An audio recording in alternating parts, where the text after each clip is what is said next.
हर साल 26 जनवरी सेना की टुकड़ियों का कदम से कदम मिलाकर चलना, राज्यों की खूबसूरत झांकियां और आसमान में गरजते फाइटर जेट्स, ये वो नज़ारा है जो हम सब देखते हैं और देखते ही रह जाते हैं। ये एक ऐसा शो है जो हर किसी के दिल में गर्व भर देता है। पर क्या कभी सोचा है कि इस शानदार परंपरा के पीछे क्या सिर्फ हर साल होने वाला एक रूटीन है, या फिर कुछ और भी गहरा छिपा है? तो जवाब है नहीं। ये परेड सिर्फ एक परेड नहीं है। ये तो असल में एक कहानी है जो इशारों में, सिंबल्स में बयां की जाती है। तो चलिए आज इस कहानी के पन्ने पलटते हैं और परेड के उन मतलबों को समझते हैं जो अक्सर हमारी नज़रों से चूक जाते हैं। तो सवाल ये उठता है कि ये परेड आखिर भारत की पहचान का आईना कैसे बन गई? अच्छा, इस कहानी को पूरी तरह समझने के लिए हमें चलना होगा एकदम शुरुआत में। आज हम जिस ग्रैंड परेड को देखते हैं वो हमेशा से इतनी शानदार नहीं थी। तो चलिए एक टाइम ट्रैवल करते हैं और देखते हैं कि भारत की सबसे पहली गणतंत्र दिवस परेड आखिर थी कैसी। सबसे पहला सवाल तो यही आता है कि 26 जनवरी ही क्यों? ये तारीख इतनी खास क्यों है? असल में इसका कनेक्शन जुड़ा है आज़ादी से भी पहले, साल 1930 से, जब भारतीय राष्ट्रीय कांग्रेस ने इसी दिन पूर्ण स्वराज का संकल्प लिया था, यानी अंग्रेजों से पूरी आज़ादी। बस इसी ऐतिहासिक दिन को सम्मान देने के लिए हमारे संविधान निर्माताओं ने संविधान लागू करने के लिए 26 जनवरी 1950 की तारीख चुनी। तो देखिए, 1930 में ये तारीख तो तय हो गई। फिर आया साल 1950। आज़ाद भारत की पहली परेड हुई, लेकिन राजपथ पर नहीं, ये हुई थी इरविन स्टेडियम में, जिसे आज हम मेजर ध्यानचंद नेशनल स्टेडियम कहते हैं।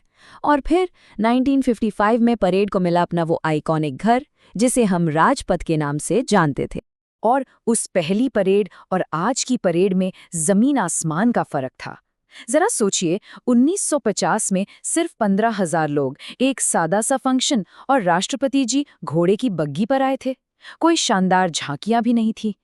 और आज तो लाखों लोग इसे देखते हैं। ये हमारी मिलिट्री माइट और कल्चरल डाइवर्सिटी का एक जबरदस्त शो बन चुका है। देखिए, परेड का ये जो बदलाव है ये सिर्फ साइज में नहीं हुआ है, ये सोच में भी हुआ है।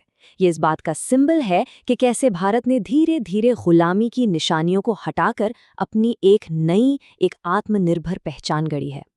और इसका सबसे बड़ा उदाहरण पता है क्या है? वो रास्ता जिस पर यह परेड होती है। पहले इसका नाम था किंग्सवे, मतलब राजा का रास्ता। नाम से ही साफ है, ये ब्रिटिश राज और उनके पावर का प्रतीक था। फिर इसका नाम बदला, हुआ राजपथ, और अब कर्तव्य पथ। ये सिर्फ नाम नहीं बदले हैं, ये सोच बदली है। राज करने की मेंटालिटी से कर्तव्य निभाने की भावना तक का सफर है ये। और आत्मनिर्भरता की यही गूंज हमें 21 तोपों की सलामी में भी सुनाई देती है। पता है, पहले ब्रिटिश जमाने की 25 पाउंडर तोपें इस्तेमाल होती थीं, अब उनकी जगह गरजती हैं हमारी अपनी देश में बनी 105 इंडियन फील्ड गन्स। ये सिर्फ एक तोप का बदलना नहीं है, ये डिफेंस में भारत की आत्मनिर्भरता का जीता जागता सबूत है। अच्छा, परेड का मतलब सिर्फ टैंक, मिसाइलें और मार्चिंग नहीं है। इसमें कुछ ऐसे हिडन जेम्स भी होते हैं, ऐसे अनसुने हीरो जिन पर शायद हमारा ध्यान नहीं जाता, पर वो ही इस परेड को और भी खास बनाते हैं। जैसे कि बीएसएफ का ऊंटों का दस्ता, पता है, ये दुनिया की इकलौती ऐसी मिलिट्री फोर्स है। या फिर वो डेयरडेविल मोटरसाइकिल टीम, जिनके हैरत अंगेज करतबों के तो वर्ल्ड रिकॉर्ड्स हैं। और हाँ, वो बहादुर बच्चे जिन्हें अपनी हिम्मत के लिए नेशनल ब्रेवरी अवार्ड मिलता है, वो भी तो इस परेड का हिस्सा बनते हैं। ये सब परेड के वो पहलू हैं जो इसे सच में यूनिक बनाते हैं। हम सबको इंतजार रहता है राज्यों की रंग बिरंगी झांकियों का, पर कभी सोचा है कि इतनी सारी झांकियों में से कौन सी परेड में जाएगी, ये तय कैसे होता है? भाई, ये प्रोसेस उतना भी सीधा नहीं है। असल में ये एक बहुत ही टफ कंपटीशन है। हर साल कई सारे प्रपोजल्स आते हैं और फिर डिफेंस मिनिस्ट्री की एक एक्सपर्ट कमेटी उनमें से कुछ बेस्ट को चुनती है। क्राइटेरिया क्या होता है? कला, संस्कृति और थीम कितनी अनोखी है। तो अगली बार जब कोई झांकी देखे तो ये याद रखिएगा कि वो अपने आप में एक विनर है। ये परेड सिर्फ देश के लिए नहीं है, ये दुनिया के लिए भी एक मैसेज है। ये एक ग्लोबल स्टेज है और इस स्टेज का सबसे बड़ा डिप्लोमैटिक मूव होता है चीफ गेस्ट, यानी मुख्य अतिथि को बुलाने की परंपरा। अब चीफ गेस्ट चुनना कोई रैंडम फैसला नहीं होता, ये तो कूटनीति की एक बड़ी बिसात है। विदेश मंत्रालय, प्रधानमंत्री कार्यालय सब मिलकर ये तय करते हैं कि किस देश के लीडर को बुलाना भारत के स्ट्रेटेजिक, इकोनॉमिक और पॉलिटिकल इंटरेस्ट के लिए सबसे अच्छा रहेगा। तो ये जो न्योता है ना, ये सिर्फ एक इनविटेशन नहीं, ये दुनिया को दिया गया एक बहुत बड़ा डिप्लोमैटिक सिग्नल होता है। और अगर हम चीफ गेस्ट की लिस्ट देखें तो भारत की फॉरेन पॉलिसी की पूरी कहानी समझ आ जाती है।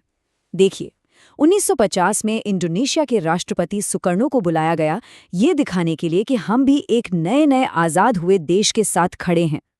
2015 में बराक ओबामा का आना अमेरिका के साथ बढ़ती दोस्ती का संकेत था। और 2018 में तो कमाल ही हो गया, जब 10 आसियान देशों के लीडर्स को एक साथ बुलाया गया। ये भारत की एक्ट ईस्ट पॉलिसी का एक पावरफुल स्टेटमेंट था। तो इन सब बातों को जोड़कर देखें तो ये परेड आखिर है क्या? ये सिर्फ एक सरकारी फंक्शन नहीं है, ये तो एक तरह से पूरे राष्ट्र की अभिव्यक्ति है। इसे एक जीती जागती कविता कह सकते हैं, जिसे हर साल 26 जनवरी को पूरा देश मिलकर दोहराता है। ये भारत की कहानी है, उसकी ताकत की, उसकी संस्कृति की, उसके लोगों की और उसके भविष्य की। और हर साल इस कहानी में एक नया पन्ना जुड़ता है। तो अगली बार जब 26 जनवरी को टीवी पर परेड देखें तो उसे सिर्फ एक शो की तरह मत देखिएगा। झांकियों के रंगों और विमानों के शोर से थोड़ा आगे जाकर हर कदम, हर सलामी, हर झलक में छिपी कहानी को पढ़ने की कोशिश कीजिएगा। और हाँ, ये सवाल ज़रूर सोचिएगा कि जैसे जैसे भारत बदल रहा है, आने वाले सालों में ये परेड दुनिया को और कौन-कौन सी नई कहानियां